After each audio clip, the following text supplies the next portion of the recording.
রমাদানে দান করব, ইফতার শেয়ার করব। কাউকে ইফতারি করালে সারাদিন রোজা রেখে তার যে সওয়াব, আপনি ইফতার করানোর কারণে আপনার আমলনামায় ওই সওয়াব আল্লাহ ঢুকাই দিবেন। পড়েন সুবহানাল্লাহ। সাহাবারা বললেন, নবী আমরা গরিব মানুষ, ইফতারি খাওয়ানোর পয়সা নাই। আল্লাহর হাবিব বললেন, ওয়ালাউ বিমাজকাতি লাবান, এক ঢোক দুধ, ওয়ালাউ বিতামরা, একটাও খেজুর, ওয়ালাউ বিশারবাতি মা, এক ঢোক পানি খাইয়েও যদি কারো রোজা ভাঙাও, তারপরে ওই সওয়াব তোমার আমলনামায় দিবে কে? তারাবির সালাতের রাকাত বিতর্ক এড়িয়ে চলুন। রাকাত নিয়ে বিতর্ক করবেন না।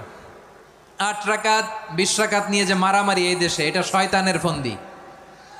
চিল্লায় বলেন, এটা কার ফন্দি? আমরা 20 রাকাত পড়ি, আপনারা হয়তো 8 রাকাত পড়েন, কোনো অসুবিধা নাই।